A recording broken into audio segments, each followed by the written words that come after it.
Rajasthan question bank पर आपका हार्दिक स्वागत है। आज की जो हमारी क्लास है इंडियन पॉलिटी से रिलेटेड है।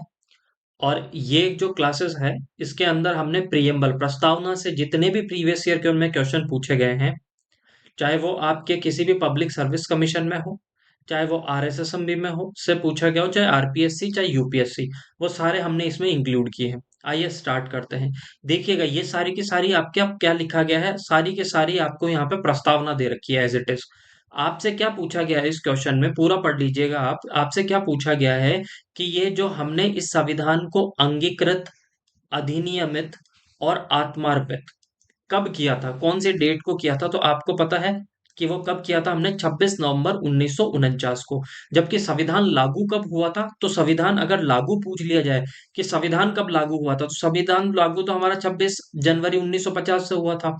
पर इसको हमने अंगीकृत और अधिनियमित और आत्मार्पित कब कर लिया था, 26 नवंबर 1949 को। ये चीज आप याद रखिएगा। नेक्स्ट देखिएगा, भारतीय गणतंत्र की 26 जनवरी 1950 को सही संवैधानिक वस्तु स्थिति क्या थी जब संविधान लागू किया गया था। जिस दिन संविधान लागू किया गया था उस दिन भारतीय गणतंत्र की सही संवैधानिक वस्तु स्थिति क्या थी। सिंपल सी बात है, ये आपसे पूछना चाह रहा है कि जिस दिन हमारा संविधान लागू हुआ था उस दिन भारत की स्थिति क्या थी।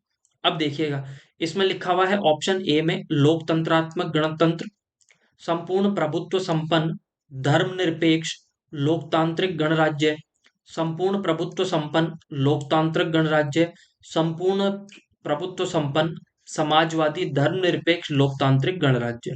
अब देखो इस क्वेश्चन को सिर्फ आपको ऑप्शन एलिमिनेट करना है। आपको पता है कि 42वां संविधान संशोधन, 42वां संविधान संशोधन आपका जब हुआ था, 42वां संविधान संशोधन 1976, तो तीन शब्द जोड़े गए थे।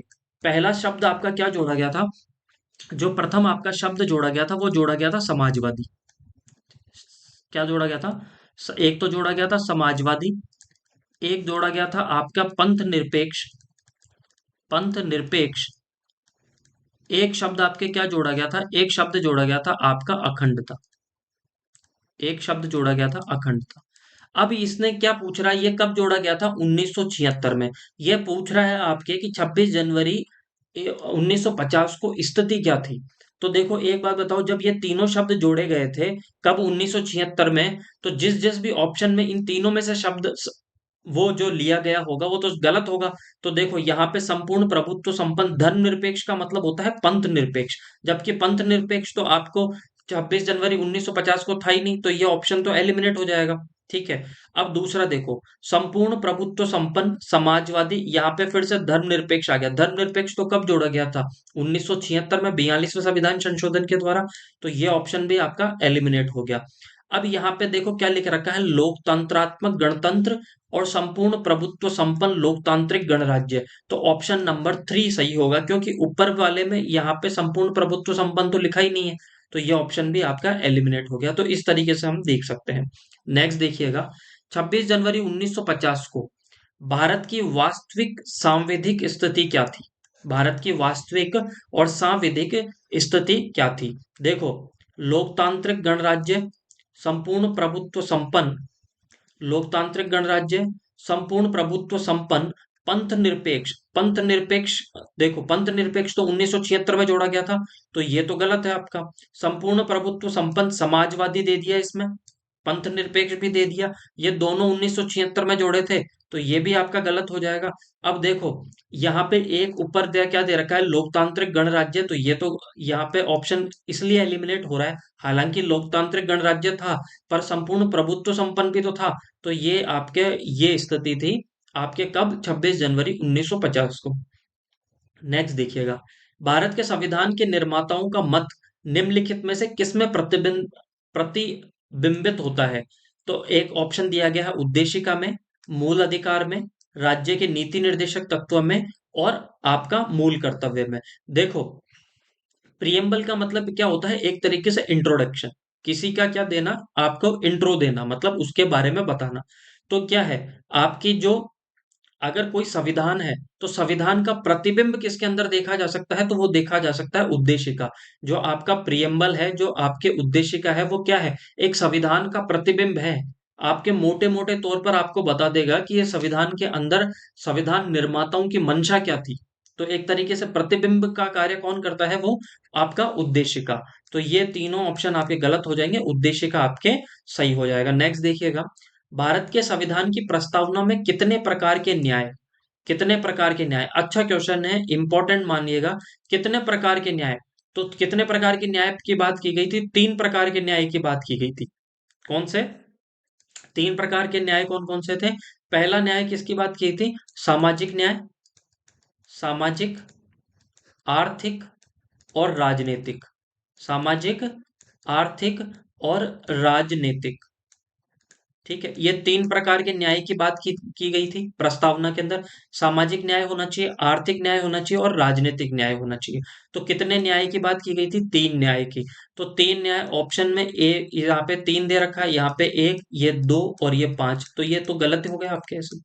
ठीक है, स्वतंत्रता, पांच प्रकार की स्वतंत्रता की बात की गई थी। कौन कौन सी स्वतंत्रता? सबसे पहले विचार, ठीक है, मन में क्या आनी चाहिए? विचारों की स्वतंत्रता होनी चाहिए। अच्छा, जब मन के अंदर विचार आएंगे, तो विचार आने के बाद में आप क्या करोगे? विचारों को अभिव्यक्त करोगे, मतलब विचारों की स्वतंत्रता। आपके अभिव्यक्ति की स्वतंत्रता, मतलब आपके बोलने की स्वतंत्रता। अच्छा देखो, इनको कई बार पूछ लिया जा सकता है कि जो ये आपकी स्वतंत्रता है, जो प्रस्तावना के अंदर जो स्वतंत्रता लिखी गई है, उनको एक सीक्वेंस में जचाइए। तो सबसे पहले मन के अंदर क्या आएंगे? आपके विचार।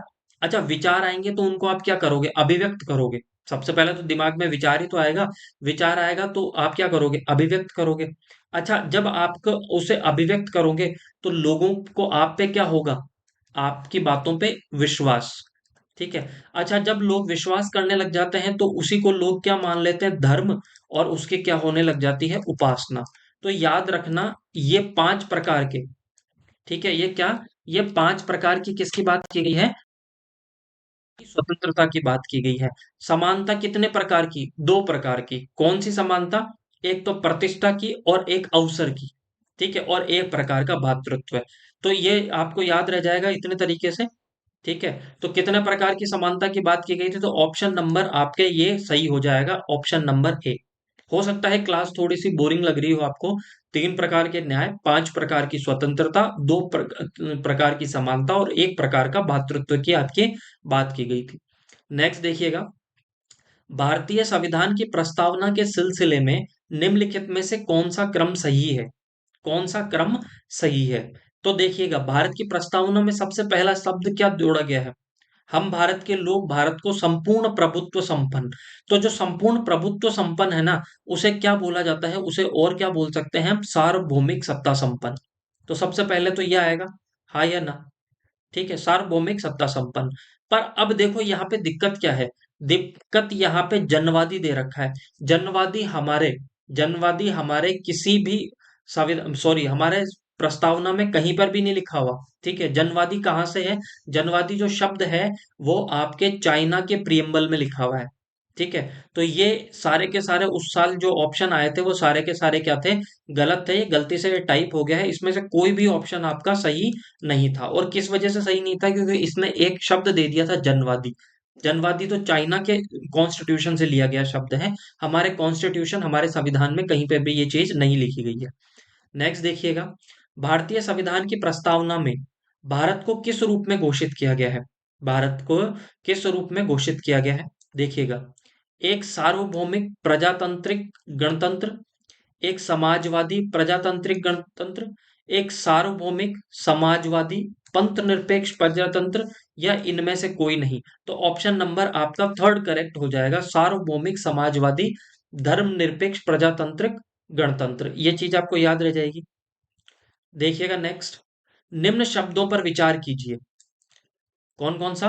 एक तो समाजवादी, एक सार्वभौमिक, एक प्रजातांत्रिक और एक धर्मनिरपेक्ष। ठीक है, इनमें से सही शब्दों का विचार कीजिए। सही शब्दों को विचार अनुसार क्रम कीजिए, मतलब कौन से क्रम में आएंगे। तो देखो, सबसे पहले तो क्या आएगा आपके? सार्वभौमिक। हम यही तो बोलते हैं, हम भारत के लोग भारत को संपूर्ण प्रभुत्व संपन्न, समाजवादी, पंथ निरपेक्ष लोकतांत्रिक गणराज्य। तो सबसे पहले तो क्या आएगा आपका? संपूर्ण प्रभुत्व संपन्न। सबसे पहले तो क्या आएगा आपका? संपूर्ण प्रभुत्व संपन्न। अब देखो संपूर्ण प्रभुत्व संपन्न, इसी को ही यहाँ पे क्या लिखा है, सार्वभौमिक। तो सबसे पहले आएगा आपका सी। ठीक है, तो इस ऑप्शन में तो सी नहीं आ रहा। संपूर्ण प्रभुत्व संपन्न। फिर उसके बाद में आएगा आपके क्या, समाजवादी। समाजवादी। तो यहाँ पे समाजवादी कौन से नंबर पे आएगा, सेकंड नंबर पे, सी के बाद में आएगा ए। यहाँ के यहाँ पे सी के बाद में डी दे रखा है, तो ये ऑप्शन एलिमिनेट हो गया, ये भी एलिमिनेट हो गया। तो ऑप्शन नंबर आपका ए यहाँ पे करेक्ट हो जाएगा। हम भारत के लोग भारत को संपूर्ण प्रभुत्व संपन्न, समाजवादी, पंथ निरपेक्ष, पंथ निरपेक्ष, लोकतांत्रिक गणराज्य, लोकतांत्रिक, लोकतांत्रिक, अच्छा लोकतांत्रिक को हम प्रजातांत्रिक भी बोलते हैं, लोकतांत्रिक गणराज्य, ये इस सीक्वेंस में लिखा हुआ है। ठीक है, ये चीज आपको याद रह जाएगी।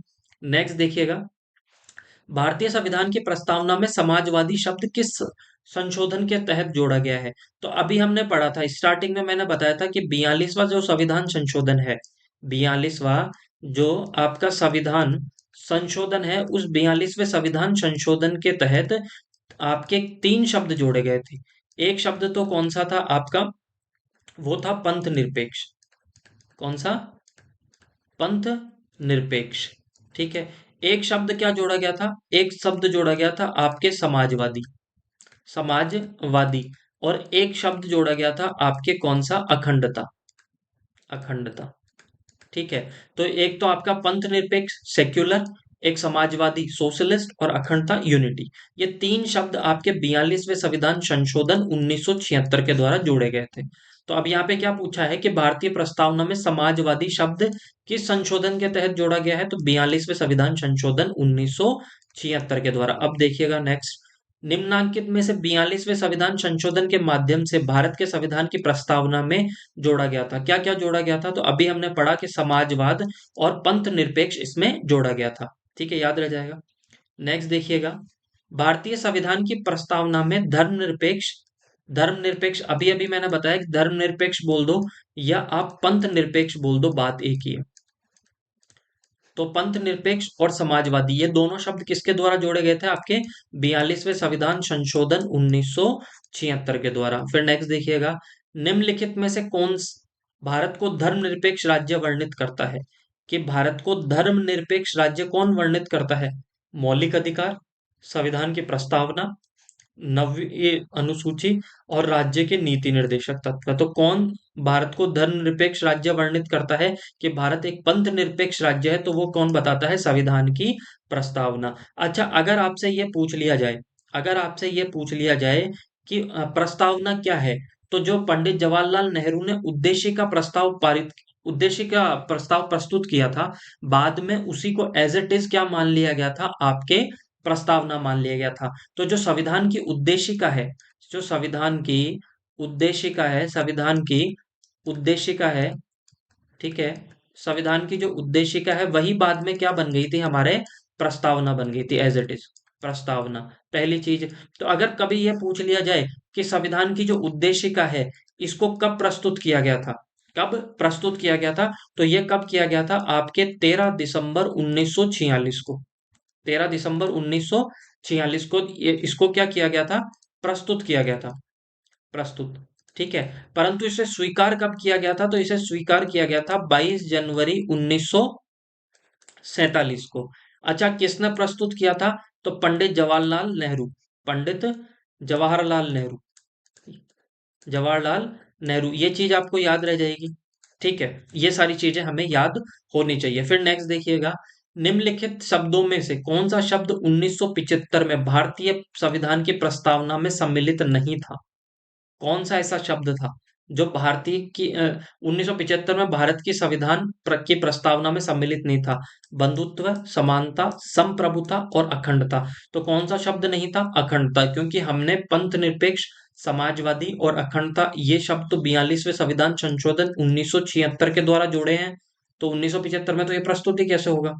नेक्स्ट देखिएगा, निम्नलिखित शब्दों में से कौन से 42वें संविधान संशोधन द्वारा प्रस्तावना में जोड़े गए, समाजवाद, ग्राम स्वराज, पंथ निरपेक्ष और संपूर्ण प्रभुत्व संपन्न। तो ग्राम स्वराज तो कहीं लिखा हुआ नहीं है, संपूर्ण प्रभुत्व संपन्न ऑलरेडी जोड़ दिया गया था। तो दो शब्द जोड़े गए थे आपके, एक तो कौन सा, समाजवादी, और एक पंथ निरपेक्ष। तो ऑप्शन नंबर आपका कौन सा, बी, यहाँ पे करेक्ट हो जाएगा। नेक्स्ट देखिएगा, संविधान की उद्देशिका के संबंध में निम्न कथनों पर विचार कीजिए, दिए गए कूट की सहायता से बताइए कि इनमें से कौन सा सही है।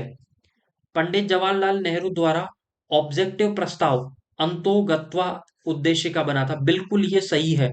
मैंने क्या कहा था कि पंडित जवाहरलाल नेहरू ने 13 दिसंबर 1946 को संविधान सभा के सामने क्या प्रस्तुत किया था, उद्देशिका, और बाद में ही वही क्या बन गया था लास्ट में जाके, आपका प्रियम्बल। ऑप्शन बिल्कुल सही है। इसकी प्रकृति न्याय योग्य नहीं है, मतलब वाद योग्य नहीं है, इसे आप ले जाके इस पे कोई आप, न्यायपालिका इसमें कोई चेंजेस नहीं कर सकती। ठीक है, तो न्याय योग्य नहीं है, ये भी चीज सही है। इसका संविधान संशोधन नहीं किया जा सकता, इसका संविधान इसमें इसका संविधान संशोधन नहीं किया जा सकता। संविधान के विशिष्ट प्रावधानों को यह ओवर रूड करता है। तो इनमें से कौन सा सही है, तो देखिए इसमें संविधान संशोधन किया जा सकता है, प्रस्तावना के अंदर तो संविधान संशोधन किया जा सकता है। ठीक है, और आपका ये संविधान के विशिष्ट प्रावधानों को ये ओवररूड नहीं कर सकता। मतलब जो आपकी उद्देशिका है वो संविधान के जो जितने भी अनुच्छेद है, ठीक है, उन पर हावी नहीं हो सकती, उनको ओवररूड नहीं कर सकती।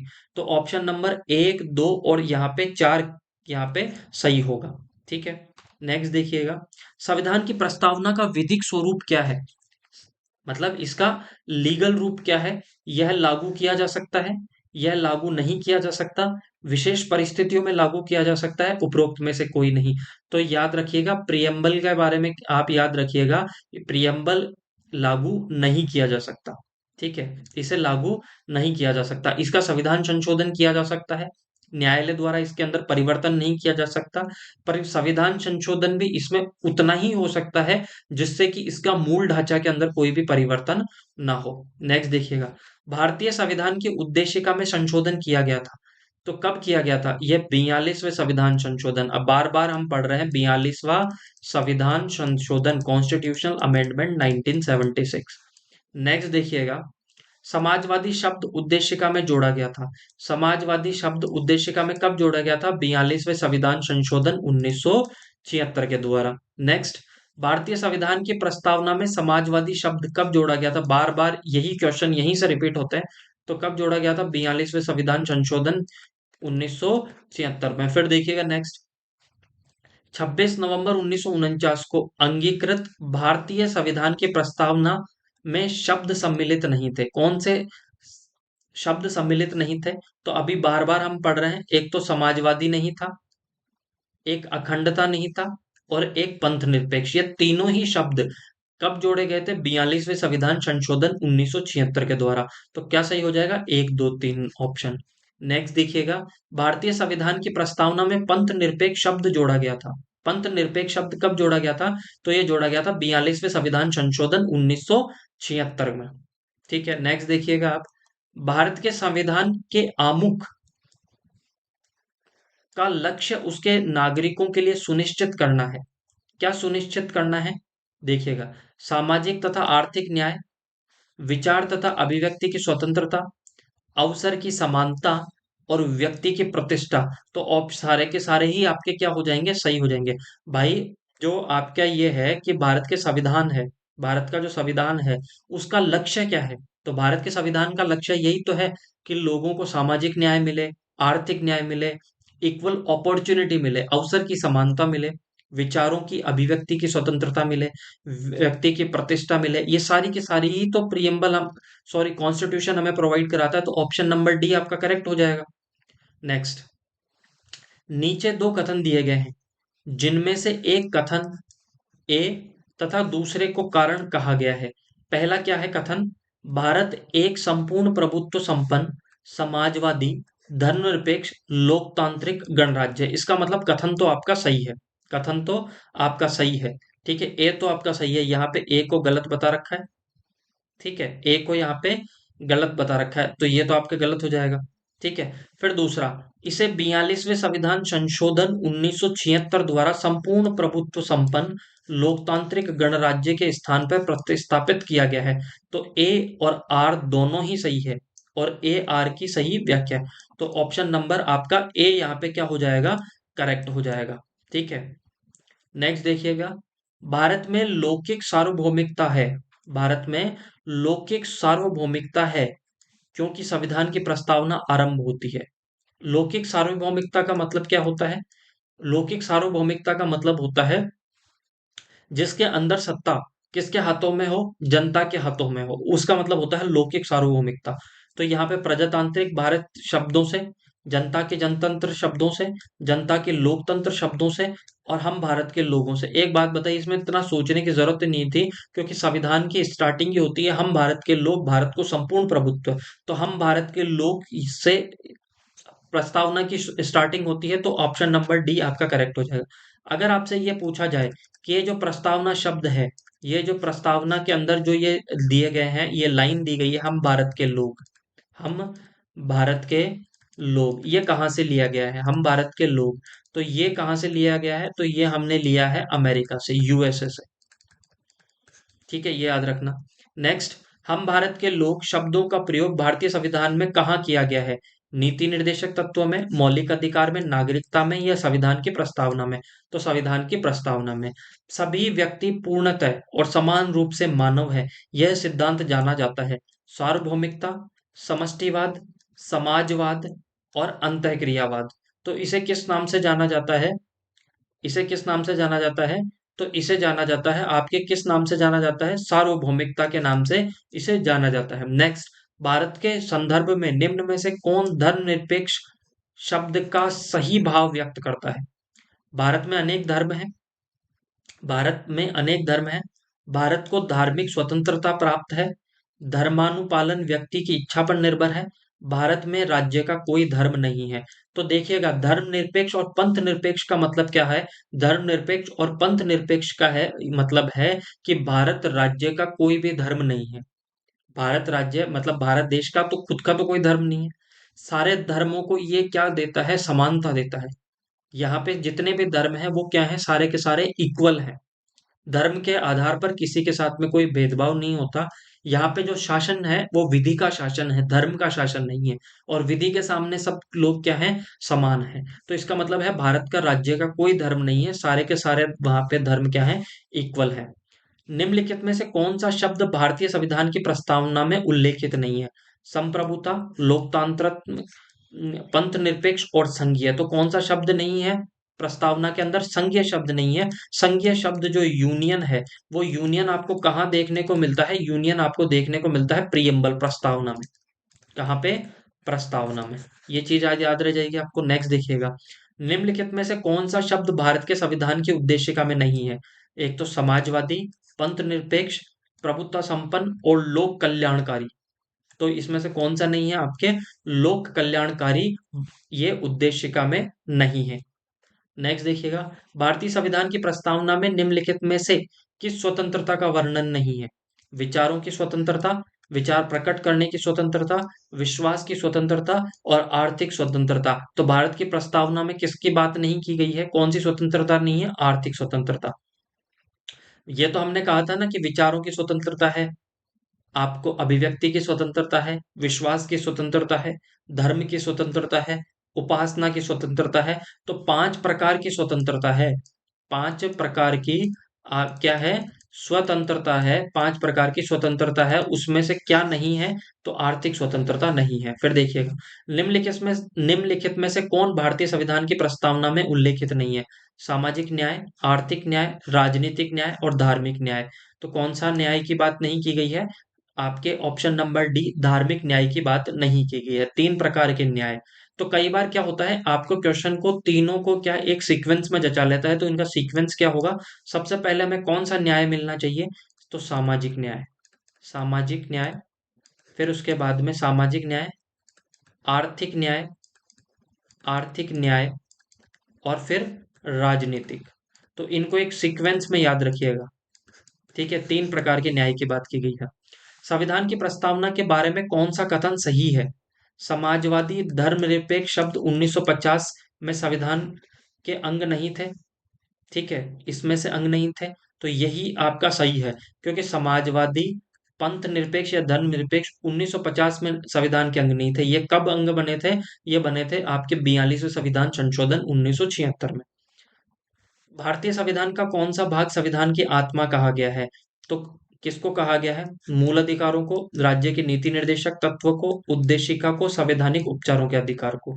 तो याद रखिएगा आपका कि आपके जो भारतीय संविधान संविधान की आत्मा किसे कहा गया है? भारतीय संविधान की आत्मा कहा गया है किसको? उद्देशिका को। और ये किसने किया कहा था? ये कहा था सुभाष सुभाष कश्यप ने। सुभाष कश्यप के अकॉर्डिंग क्या है? सुभाष कश्यप के अकॉर्डिंग कि आपका जो प्रस्तावना है वो संविधान की क्या है? आत्मा। जबकि अगर आपसे ये पूछ लिया जाए कि डॉक्टर भीमराव अंबेडकर ने संविधान की आत्मा किसे कहा था, तो वो कहा था सांविधिक उपचारों के अधिकार को।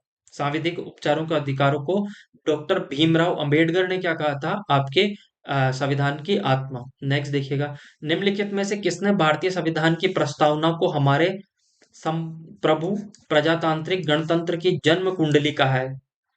किस इनमें से निम्नलिखित में से किसने भारतीय संविधान की प्रस्तावना को हमारे एक सेकेंड निम्नलिखित में से किसने भारतीय संविधान की प्रस्तावना को हमारे संप्रभु प्रजातांत्रिक गणतंत्र की जन्म कुंडली कहा है? तो वो किसने कहा है? आपके के एम मुंशी ने। नेक्स्ट देखिएगा, सांविधिक को एक पवित्र दस्तावेज कहा है। सांविधिक को पवित्र दस्तावेज किसने कहा है? तो वो किसने कहा है? महात्मा गांधी ने। संविधिक को एक पवित्र दस्तावेज, संविधान को एक पवित्र दस्तावेज किसने कहा था? वो कहा था महात्मा गांधी ने। तो ऑप्शन नंबर सी आपका करेक्ट हो जाएगा। किस वाद के फैसले में सर्वोच्च न्यायालय ने सर्वप्रथम घोषित किया था कि उद्देशिका संविधान का हिस्सा नहीं है? तो कौन से केस में कहा था? वो बेरोबारी केस के अंदर कहा था। देखो, जो बेरोबारी केस हुआ था, बेरोबारी केस में कहा गया था कि जो आपके प्रस्तावना है वो संविधान का भाग नहीं है, इसलिए प्रस्तावना के अंदर कोई भी चेंजेस नहीं किया जा सकते। ये केस कब हुआ था? बेरोबारी केस 1960 में। फिर इसी केस के वापस जो डिसीजन आया था, तब इसका डिसीजन को वापस क्या कर लिया गया था? रिवर्स कर दिया गया था। कब? केशवानंद भारती केस 1973 के अंदर। उसमें क्या कहा गया था? उसमें माना गया था कि preamble is a part of constitution. जो प्रस्तावना है वही क्या है? संविधान का भाग है। संविधान का प्रस्तावना संविधान का भाग है, इसलिए संविधान में चेंजेस किए जा सकते हैं, तो प्रस्तावना में भी चेंजेस किए जा सकते हैं। नेक्स्ट देखिएगा, निम्नलिखित में से किस वाद में उच्चतम न्यायालय ने धारणा प्रस्तुत की कि उद्देशिका संविधान का भाग है? तो वो किसके अंदर की थी? तो वो की थी आपके आपके बॉम्बे यूनियन ऑफ इंडिया वाले वाद में। नेक्स्ट देखिएगा, निम्नलिखित विवादों में से किसमें सर्वोच्च न्यायालय ने प्रस्तावना को भारतीय संविधान की मौलिक संरचना का भाग स्वीकार किया है? बेरुवारी वाद, ए के गोपालन विवाद, प्रीवी पर्स विवाद और केशवानंद भारती विवाद। तो किसमें? केशवानंद भारती विवाद। और ये कब हुआ था? ये 1973। नेक्स्ट, भारतीय संविधान की प्रस्तावना में जिन आदर्शों एवं उद्देश्यों की रूपरेखा दी गई है, उनकी व्याख्या की गई है। ठीक है, मूल अधिकारों के अध्याय में, राज्य के नीति निर्देशक सिद्धांतों के अध्याय में, मूल अधिकारों, राज्य के नीति निर्देशक सिद्धांतों, मौलिक कर्तव्यों के अध्याय में, या संविधान के किसी भी पार्ट में नहीं। तो देखो, संविधान के प्रस्तावना में जिन आदर्शों एवं उद्देश्यों की बात की गई है, उनको किसके अंदर दर्शाया गया है? मूल अधिकारों में और राज्य के नीति निर्देशक तत्वों में और मौलिक कर्तव्यों में। तो ऑप्शन नंबर सी आपका करेक्ट हो जाएगा। निम्नलिखित में से कौन एक भारतीय संविधान के उद्देश्यों को प्रतिबिंबित करता है? कौन करता है? मौलिक अधिकार, संविधान की प्रस्तावना, राज्य के नीति निर्देशक तत्व और संसद। तो संविधान के उद्देश्यों को प्रतिबिंबित मतलब उनके तरह प्रतिबिंब की तरह दिखाता है, तो वो कौन दिखाता है? आपके संविधान की प्रस्तावना। भारत के संविधान की उद्देशिका में कितने प्रकार के न्याय की बात की गई है? 3 प्रकार के न्याय। कौन कौन से? तो मैंने बता दिया था आपको, सामाजिक न्याय, आर्थिक न्याय, और तीसरा कौन सा बताया था मैंने आपको? राजनीतिक न्याय। तीनों को सीक्वेंस में याद रखना। ठीक है, भारतीय संविधान की प्रस्तावना में इसके सभी नागरिकों को कौन सा न्याय प्रदान करने की बात की गई है? सामाजिक, धार्मिक, राजनीतिक। तो यही सही हो जाएगा। सामाजिक, आर्थिक न्याय की और सांस्कृतिक की तो बात की ही नहीं गई थी। ठीक है। सामाजिक, राजनीतिक, सांस्कृतिक, ये भी गलत हो गया। सामाजिक, आर्थिक एवं राजनीतिक, तो कौन से की बात की गई थी? सॉरी, आपका धार्मिक न्याय की बात नहीं की गई थी, सामाजिक, आर्थिक एवं राजनीतिक की बात की गई थी। तो ऑप्शन नंबर ये वाला तो आपके गलत है। ठीक है, क्योंकि धार्मिक न्याय की तो बात की ही नहीं गई थी। नेक्स्ट देखिए, भारत के संविधान के उद्देश्यों में से एक के रूप में आर्थिक न्याय का उपबंध का किस में उपबंध किया गया है? आर्थिक न्याय का उद्देशिका और मूल अधिकार में, उद्देशिका और राज्य के नीति निर्देशक तत्व में, मूल अधिकार राज्य नीति निर्देशक तत्व में, उपयुक्त में से किस नहीं नहीं। तो देखिए, आर्थिक न्याय की बात दो जगह की गई है, एक तो आपके उद्देशिका में की गई है और राज्य के नीति निर्देशक तत्व है। और राज्य के नीति निर्देशक तत्व में भी आप कौन सा अनुच्छेद 38 पढ़िए आप। आर्टिकल 38 के अंदर लिखा है कि राज्य ऐसी व्यवस्था करेगा जिससे कि राज्य के लोगों में कि किसी भी न्याय की क्या नहीं हो, असमानता ना हो, लोगों के अंदर न्याय की असमानता ना हो, सब लोगों को समान न्याय मिले। तो आज की क्लास हम यहीं पे समाप्त करते हैं। अगर आपको क्लास अच्छी लगी है तो ज़्यादा से ज़्यादा शेयर कीजिए, सब्सक्राइब कीजिए। Thank you so much, bye bye and take care.